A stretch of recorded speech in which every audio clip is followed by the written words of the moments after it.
Hi everyone. So another week's over. I've been really busy with lots of stuff with again this week at work, but I've managed to finish the Sea of Monsters by Rick Riordan, which is what I'm going to be talking about today. So at the moment, in case you haven't seen last week's video, I'm reading the first five, the Percy Jackson Olympian collection.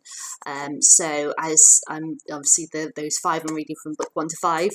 Now this week I've been reading book 2, which is A Sea of Monsters. So obviously it's picking up where the last story left off, with Percy Jackson, our main hero, who is a demigod. A demigod is a half human, half god, because the Greek gods exist in this universe, should I say. And there's a camp in which all the demigods go to called Camp Half-Blood, and Percy Jackson goes there in his summers and such, and is kind of telling these kind of adventures and stuff that he goes on this whole series. So this is book 2, The Sea of Monsters. Now this is a very interesting one. I'm rereading these books, and it's been very interesting, especially reading the second one, because I always thought, let me explain. I first read these about 3 years ago, and I haven't read them since. So it's been a while, but I always felt that they were really quite similar and everything. And then rereading the first book, because you're learning so much information. It doesn't have a kind of it does have a good flow to it, but it doesn't have a specific structure that have some writers they have a formula and they just follow it every single time, so you can see the pattern over time. But I have to say the second one was very interesting reread, because it does shift quite a bit. I mean, obviously there's still crazy moments and stuff going on and everything like you do have in the first book, but it does shift in regards to the way in which the world develops, the way it forms. You're going off to areas of this universe that you've never heard of. There's like loads of crazy stuff going on. It gets very bleak, also, especially near the end of the book, compared to the first one. Much bleaker. So it's kind of like, if you think about it in comparison to Harry Potter, the first couple of books, they're quite, you could say, kiddish, and then the third book's kind of darkness starts to creep in, and then it just darkness epicenter by the end of the fourth book. Whereas for the Percy Jackson series, it kind of the darkness really creeping in, and a major shift happening right at the end of this book. So it kind of puts you a bit on edge. So I'm seeing these books in a different way, rereading them.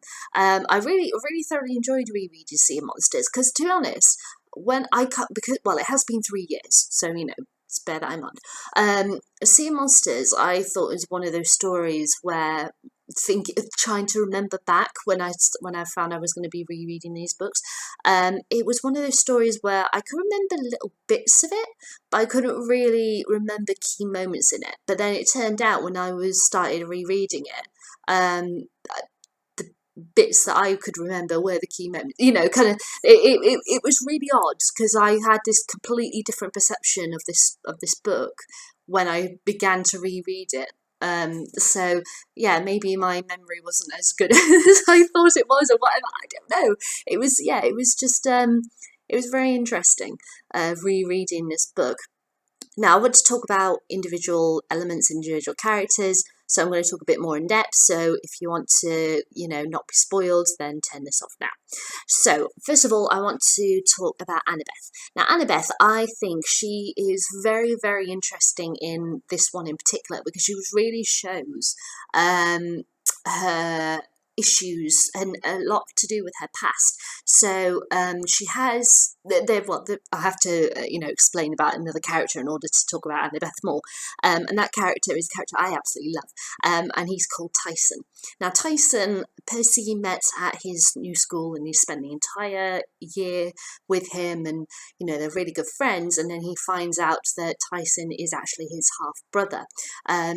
Tyson is a Cyclops, which is a demigod, and nymph or something. They have gotten together and had a kid. So Percy has this half brother who he accepts because straight away, because he's known him for a year, he has no reason to think that this person, this Cyclops is not genuine, really creepy, shouldn't go near him or anything like that. The film version, I'll put a link to my review of the film version, because I've done a video about that before, do it so badly, because Tyson turns up at the camp, and Percy's just completely flabbergasted by him, and he can't even look at him. He's sort of really kind of disgusted by Tyson, which is not what he's like with him at all in the book. So I was really kind of annoyed when I watched the film and they made that choice. It's just not necessary at all. Anyway, so yeah, Tyson is Cyclops, and he is the most lovely character. He is so lovely, and he's loyal, and he finds everything fascinating, and he's a really, really great guy. But Annabeth doesn't like him straight off. She won't go near him. She won't look at him. She can't deal with him. And we find out the reason why was because when she came to Camp Half-Blood, she was with Luke, one of the other campers, who, as we know from the first book, turned out to be the villain of our this universe, and another girl called Talia, and Grover, who is Percy's best friend, a sailor, was getting them there, and sadly Talia got killed in the process. But she is, in this form of a spirit in a tree that protects over Camp Half-Blood, and it was Cyclopses that were going after them, attacking them when Talia died. And so because of that, Annabeth's never left Camp Half-Blood since then, because it's been under their protection and everything. So she really doesn't trust Cyclopses at all. She thinks they're the horrible scum of the universe kind of thing. So I find this book very interesting in the way in which her perceptions change, and how Tyson becomes a really good friend of hers. And it is, and I suppose it's that thing, it's a fantasy way of kind of showing, or I suppose you could say, racism in a sense. Not that I'm saying that Annabeth's racist or anything like that. I'm just saying how the perceptions of people, that you can have perception like that, oh, I should not trust that person, but then get to know them, and they're no different. It's just different ways in which they see the world. So yeah, I like how there are these kind of really strong morals coming out of this story. I think it's a really, really good, interesting storyline. And I like also how Annabeth showed her weaknesses in this book as well, because they found in the Sea of Monsters, they found the island of the Sirens, who quite famously, the Greek myth sort of thing is where they sing and tempt men and anybody to their song, to lure them towards them, and in the process of as soon as you hear it, you're longing for them, running after them or whatever, and a lot of men or women or whoever who gets drawn to them die on their way to reaching them, and they basically become food for them, for the sirens. So so they came across that, and Annabeth got drawn in, and it was very interesting how she said how she needed to hear what they had to say. She needed to know what, because they tell you what you desire most, but Annabeth didn't know what she desired most in the world, so she wanted to hear it, but that would mean getting lured in, but Percy saved her. So, and I also want to talk about Luke. Now, Luke's an interesting character. Um, I still have this weird thing about Luke, even though I really like him. As in good character, very interesting guy. I like where he goes to later on in the books and everything. He's a well written, well developed character. At the same time, I still can't quite believe some of the things that he comes out with. I don't know if it's just maybe it's that I don't 100% believe in him. I don't know what it is, but I can sit there and I can read what he's saying and all this lot, and I kind of go a bit like, oh, really? Yeah. Well, I don't know what it is. But I still really enjoy reading about him, even though obviously this is a reread, so I know what's going to happen to him later on. Um, it's very interesting how I don't know. There's something about Luke.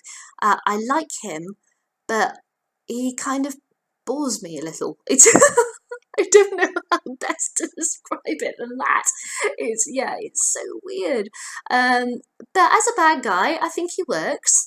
I think he's great. I love, especially in this book, his father Hermes, who's the messenger, for the gods and that. Um, he uh, he and Luke's relationship is really discussed because Hermes pops up a few times and talks to Percy, and and talking about Luke and everything, and how Luke reacts to hearing that Percy has spoken with Hermes. It's very interesting father son relationship, and just like in the previous book, um, when the previous review I did last week about how I was talking about Annabeth and her relationship with her dad,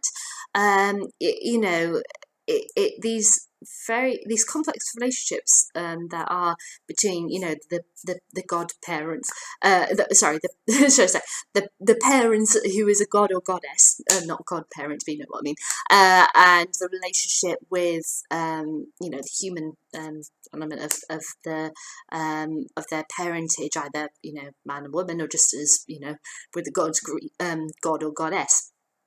um, it's very interesting, the complexities that he writes, and such, and I do like that he's done one relationship where it's mother and daughter, sorry, father and daughter issue, and then this one it's father and son, so it's not just a case of, oh, it's always father and son issue. You've got more than one, and it's um, a complex relationship on very, very different terms, different levels, different areas. So it's not just one. He's not just doing like one umbrella issue of parentage and such. I do like also in this book, Percy's relationship with his dad, beside it, because it's just like, it's very interesting how he kind of feels like he keeps trying to talk to his dad, but his dad's not listening to him. He's not getting anything from his dad at all. But then as time goes on, he realizes, and thanks to Tyson saying to him, Tyson said how, oh, I prayed to dad to send me a friend because I've been all on my own, and I got lost and I didn't know what was happening. I was scared, and he brought me you. And you realise that his dad is looking out for him. His dad is helping him out in ways that he doesn't understand, and that is ways that make him a better person, make him stronger, make him a really great leader and such in the future. And even though his dad did write to him and it was only a 2-word letter, his dad's always there. He's always watching. He's always listening. And Percy knows that now. And that's really, really great. I love that. So overall, I thought, it was a really great reread. I really thoroughly enjoyed the characters. Again, it had a great pace to it. It had a shift in structure, and what I'm trying to think what the word is, and I can't think. How, you know, shifting the atmosphere and everything that's going on. There's a certain darkness that's now hit, especially with the last section of the last chapter of the book. So I thoroughly recommend it. I'm really enjoying rereading these books, and I'm really looking forward to starting the next one. Right, so I'm going to stop there, as usual, I will do another video announcing the next book I'm going to read, which is the next one in the series. As I said, I'll put a link in the description box of the video that I did about the film versions of Percy Jackson, and yeah, I'll do that too. And I'd love to hear, if you've read this book, what did you think of it? Did you have, you know, issues with any of the characters or any events? I'd love to hear from you. You can leave a comment in the comments box, or if you want to show me what you think about this book the other way, you can give me a thumbs up or a thumbs down. Entirely up to you, but I'd love to hear what you think. And I'll be back soon with another video. See ya!